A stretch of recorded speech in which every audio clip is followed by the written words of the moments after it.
Welcome to PACE Moments. Here, our experts and guests discuss many aspects of corporate finance and analytical models that will help make better, more informed business decisions possible in your organization. I'm Doug Hicks, one of the directors of PACE. In this edition, I'm going to explain how costing concepts and methods should be viewed as recipe ingredients and not as menu options.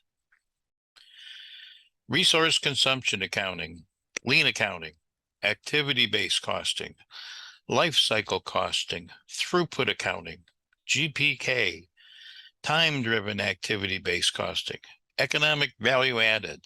The concepts and methodologies being promoted in management accounting circles are endless. When you read the arguments put forth by advocates for each idea, you'd think that their methodology is superior to all the rest and the only one you'll need to solve all your company's costing problems. When you see the manner in which they're presented, you'd think these methods were mutually exclusive options. Management accountants are presented with a menu of options with the expectation that they will pick the method most appropriate for their organization from that menu. Should that be the case? Should these concepts be considered options on a menu, or would it be better to view them as an inventory of ingredients that can be combined into a recipe that accurately reflects the unique economic structure of a business and meets that business's decision costing needs? On the door of Thomas Edison's laboratory was a sign that read, "A man will resort to almost any expedient to avoid the real labor of thinking." I fear the menu approach to costing concepts is a prime example of this adage. The ability to select a pre-packaged paint-by-the-numbers solution from a menu eliminates the real labor of thinking when a company must develop a costing system. Whoever has the most influence over the decisions selects the concept that best addresses his or her needs, and that concept is implemented. Too often, it's the accountant who opts for the simplest method that will support inventory valuation. Unfortunately, none of the costing methods with a name included on the menu is complete. They were all designed to solve selected costing deficiencies, those considered important from a limited perspective, and then either ignore the others or consider them unimportant. When one methodology is adopted, a few of the company's costing problems are solved while many others go unaddressed.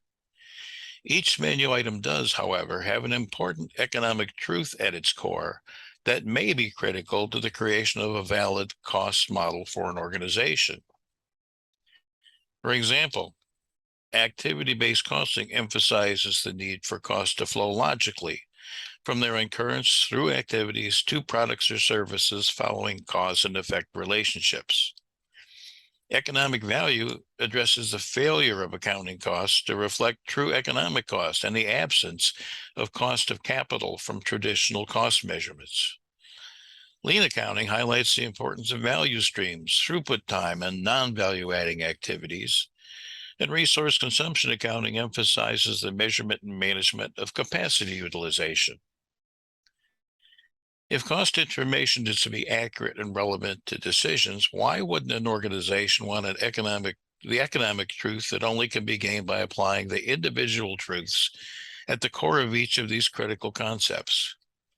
Why pick one method from the menu and ignore the problems left unsolved? Wouldn't it be preferable for organizations to view the myriad of available costing methodologies as ingredients to include in a recipe that results in a valid economic cost model of its business? One that can be used to accurately measure the relevant cost for each type of decision faced by management? Each concept has something to offer, but none of them offers a complete solution. I know it will require overcoming human nature, an individual's inclination to avoid the real labor of thinking, but wouldn't the economic rewards from decisions based on cost information from an accurate and relevant causality-based model be worth the effort? The profitability analytics framework encourages the development of causality-based models for managing revenues, costs, and investments.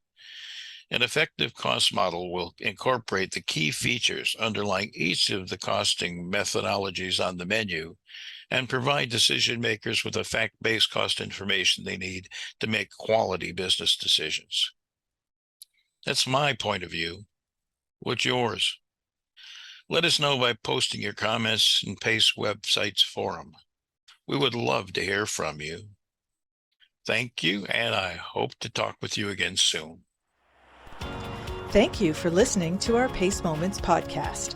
To learn more about profitability analytics, check out the PACE website, join one of PACE's interest groups, and follow PACE on LinkedIn and YouTube. Thank you.